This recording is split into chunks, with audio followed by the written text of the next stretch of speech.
Joueurs et joueuses bonjour, j'ai oublié de faire une intro, donc je fais ça en 2-2. C'est le retour des petits avis en vrac avec cette fois-ci 3 jeux dans des styles très différents. Neva par les créateurs de Gris, Marco et le Dragon Galaxy, un visual novel incroyable, et mon retour final sur Death and Request Code Z, dont j'avais simplement fait une vidéo premières impressions pour le moment sur la chaîne. On est parti, et je vous dis tout après le générique.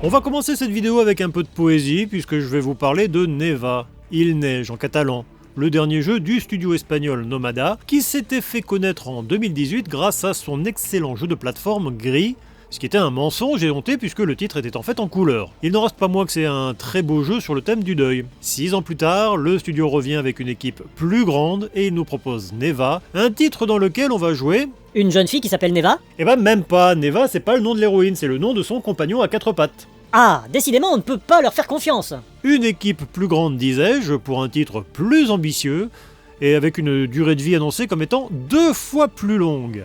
Alors, j'ai fini Gris en 3 heures, et j'ai fini Neva en 4. Je ne suis pas le plus grand mathématicien du monde, mais je crois que 4, ça n'est pas exactement le double de 3. Je crois pas non plus. Encore un mensonge. Bref, on est sur un titre produit par Roger Mendoza.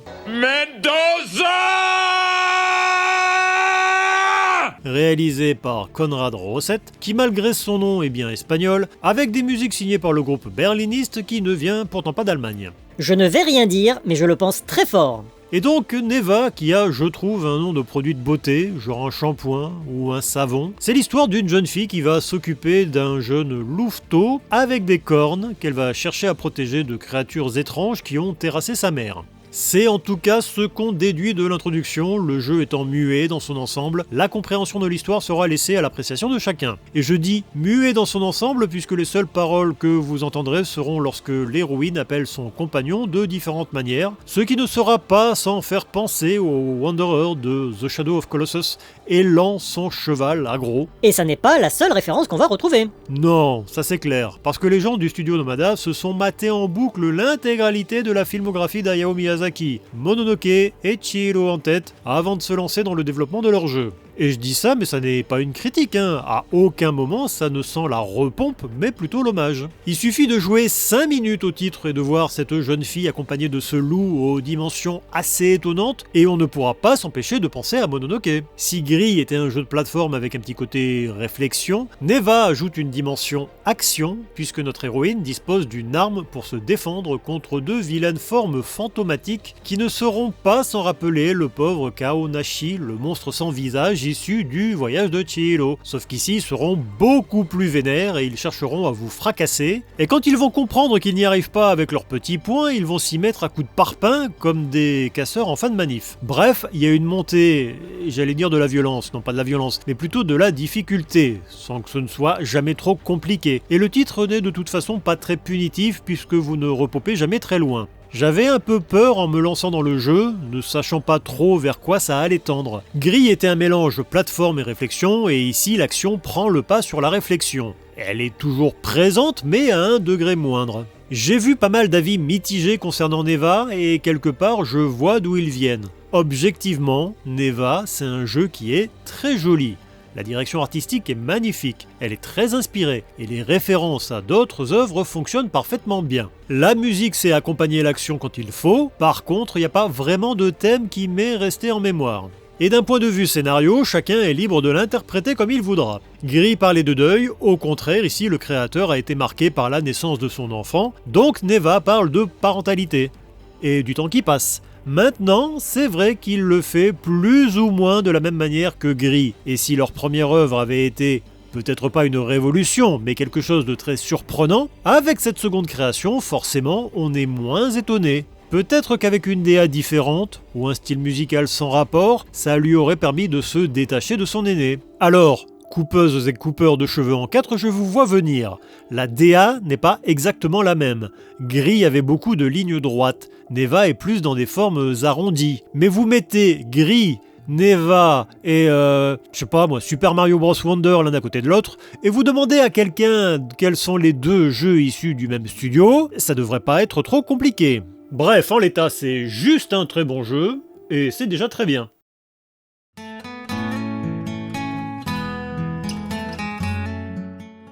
On va passer à Malko to Gingaryu en version japonaise, Marco and the Galaxy Dragon en version anglaise, et Marco et le Dragon Galaxy en version française, parce que, oui, je vais vous parler d'un visual novel qui est disponible en français. Est-ce que j'ai votre attention ? C'est un titre qui a déjà quelques années puisqu'il est sorti sur Steam en 2020, puis il est ressorti sur l'eShop en 2022. Et uniquement sur l'eShop, la seule version physique qui existe est sur PC au Japon.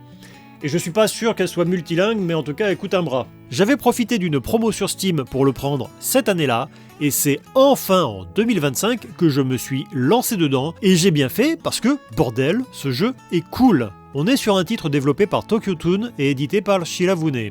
Ouais, non, moi non plus ça ne me parle pas trop. Et en vrai, autant je vais faire mon maximum pour vous donner envie de vous y essayer, autant je vais avoir finalement assez peu de choses à dire concernant ce Marco et le Dragon Galaxy. Pourquoi ? Parce que c'est un visual novel. Pire que ça, c'est un kinetic novel. C'est quoi la différence entre les deux ? Un visual novel, vous allez lire des tonnes de lignes de texte et, de temps en temps, vous allez faire des choix qui vous mèneront vers une bonne ou une mauvaise fin. Vous aurez donc différentes routes à suivre qui pourront vous mener sur des versions très différentes de l'histoire. Alors qu'avec le kinetic novel, qui est un sous-genre du visual novel, vous allez lire des tonnes de lignes de texte. Et c'est tout. Pas de choix, pas d'embranchement, pas de fin multiple. Enfin, pour être précis, si, ici, il y a un choix à faire à un moment. Un choix qui va vous mener soit vers la scène de fanservice qui se déroulera dans un bain public, ou la même scène de fanservice qui se déroulera à la plage. Qui sera d'ailleurs la seule scène de fanservice. Et j'ajouterai que le titre propose également quelques petites séquences interactives, des mini-jeux, ce qui, théoriquement, devrait le faire passer du côté du jeu d'aventure et non plus du visual novel, mais comme elles sont tellement peu nombreuses, je continue à considérer Marco et le Dragon Galaxy comme un visual novel / kinetic novel. On est sur un titre qui se finit rapidement, il ne durera pas plus de 7 heures, et ce, si vous écoutez chaque ligne de dialogue. Concernant le scénario, ça raconte les aventures de Marco et du Dragon Galaxy. Effectivement.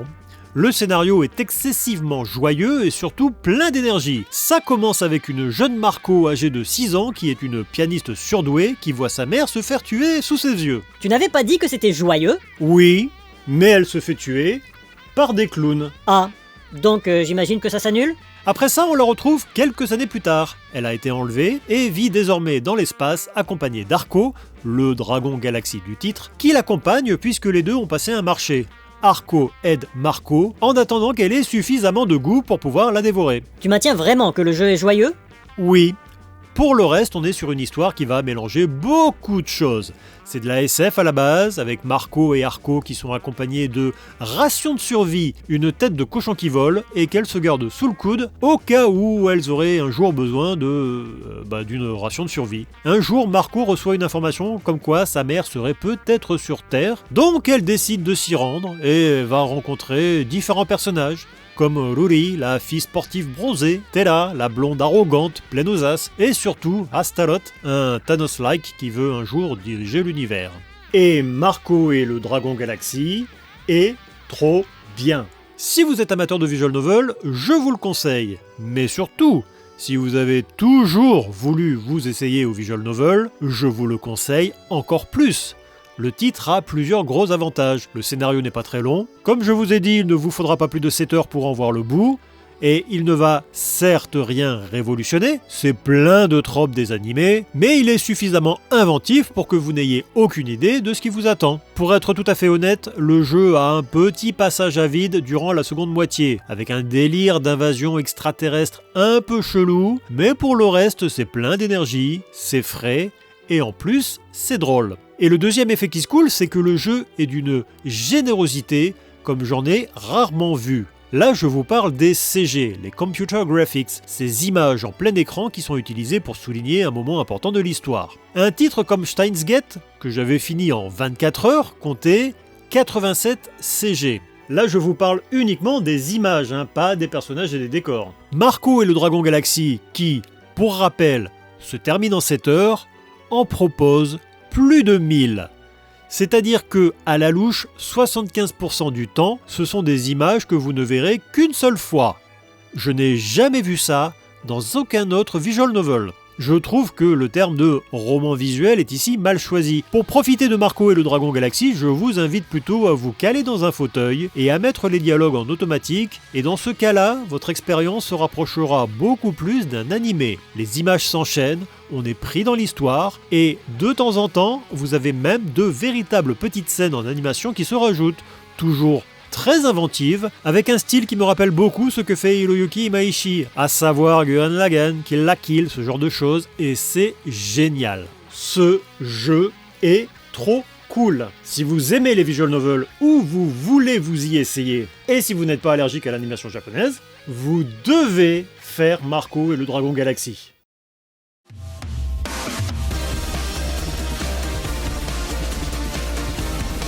Dernier jeu de cette vidéo, Days and Request Kodzi. J'avais fait une vidéo premières impressions sur ce titre en vous disant que je reviendrai peut-être ou peut-être pas vous en parler. Au final, j'ai décidé de revenir, mais pas de lui dédier une vidéo complète.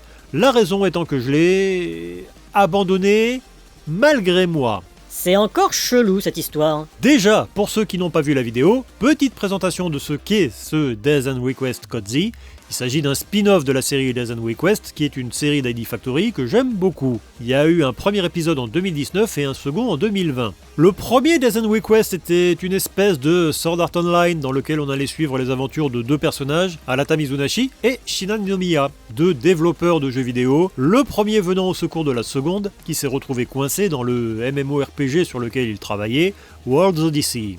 La petite particularité du jeu, et de la série, c'est qu'on doit le scénario à Makoto Kedouin, connu notamment pour sa participation à la série de jeux d'horreur Corpse Party. Et Days and Request porte bien sa patte. On se retrouve sur un RPG qui emprunte au visual novel, avec certains choix à faire durant l'aventure. De mauvais choix peuvent mener à de mauvaises fins, et celles-ci sont bien souvent particulièrement sanguinolentes. L'autre particularité de la série, c'est un gameplay hyper jouissif, avec des ennemis qui, lorsque vous les frappez, sont comme des boules de flipper, puisqu'ils vont rebondir sur les limites de la zone de combat, ou sur leurs congénères, générant un paquet de dégâts au passage.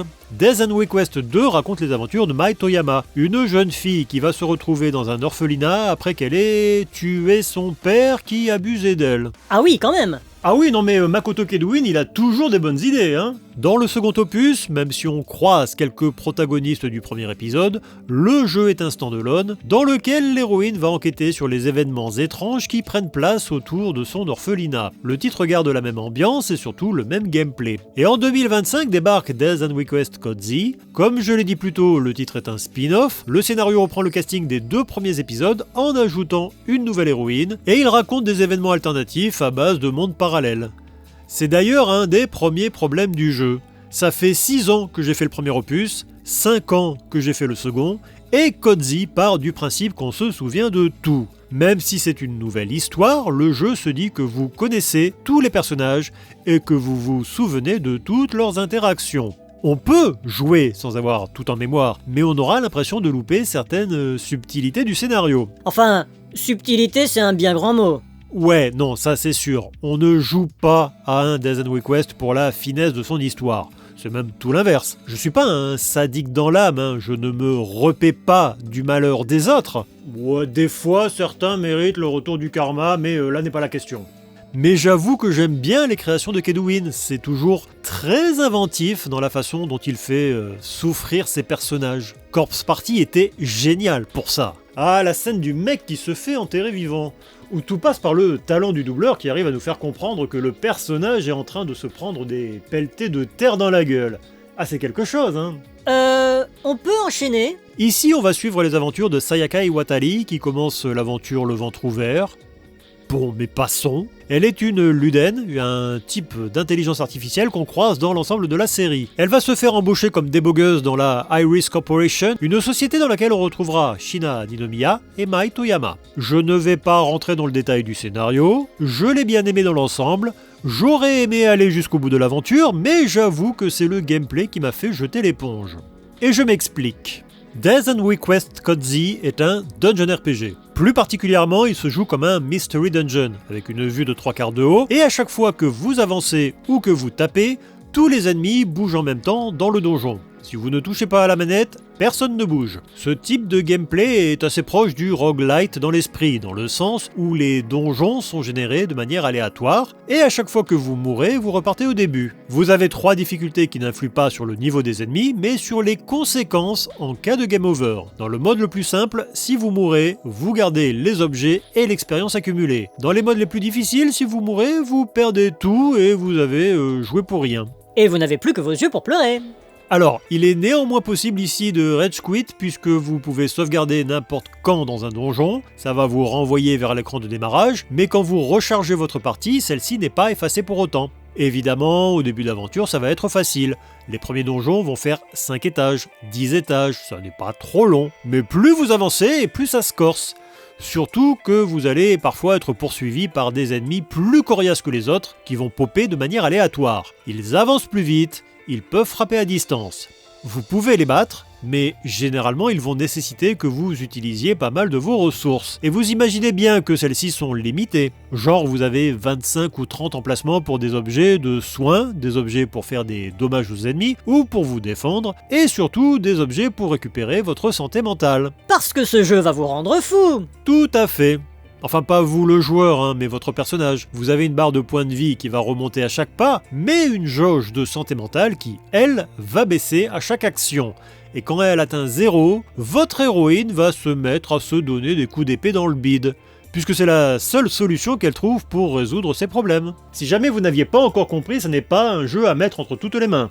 En fait, la mort est ici une composante nécessaire à votre avancement dans l'aventure. Ce n'est qu'en mourant que vous pourrez débloquer certains éléments qui vont vous permettre de progresser. D'une part, à chaque game over, vous pourrez aller dans le café de la ville, qui pourra vous vendre des objets pour améliorer votre attaque et votre défense. Et surtout, à chaque fois que vous mourrez, vous gagnez un point que vous allez pouvoir utiliser dans votre arbre de compétences. Donc il suffit de se laisser mourir pour avoir un maximum de points. Eh bien, pas tout à fait, puisque vous ne gagnez des points qu'à chaque nouveau type de mort. Si votre personnage se laisse mourir, vous ne gagnez qu'une seule fois un point. Si vous affrontez le même type d'ennemi, vous ne gagnez qu'une seule fois un point. La grande difficulté pour les développeurs avec ce type de gameplay, c'est de jauger la limite entre punition et progression. Le jeu doit vous résister, mais vous devez quand même avancer un petit peu plus à chaque fois. Ça a très bien fonctionné pendant 7 chapitres, et une fois arrivé au 8e, je me suis retrouvé face à un mur, dans un donjon où un ennemi féroce repop de manière beaucoup plus régulière que dans les chapitres précédents, ce qui fait que je me suis retrouvé à mourir en boucle, soit par cet ennemi, soit par un ennemi lambda à cause d'un manque d'objets de soins. Et ça m'ennuie, parce que le scénario me plaisait bien et que j'aurais bien aimé voir la fin de l'aventure. Dans un monde où j'aurais tout le temps libre possible, voire même un monde où je n'aurais pas de chaîne YouTube à alimenter, j'aurais persévéré sans aucun problème. Là, malheureusement, ça n'est pas le cas, et j'ai laissé tomber le jeu au bout de quasiment 30 heures. Ça m'ennuie, mais c'est comme ça. Je ne vais pas vous le déconseiller pour autant. Si vous aimez les jeux qui résistent et qui demandent plus de l'endurance, de la résilience, et pas forcément du skill, et que vous avez du temps à consacrer, ça peut vous plaire. Je reste sur ma faim, c'est dommage, mais c'est comme ça, c'est comme ça. C'est comme ça, c'est comme ça. Oui. Tu n'avais pas plus inspiré comme conclusion? Bah non, là aussi j'ai cherché puis j'ai laissé tomber. Bref, si vous avez essayé ces jeux, n'hésitez pas à le dire en commentaire, je vous dis à la prochaine, et d'ici là, jouez bien, finissez vos jeux, c'est encore mieux.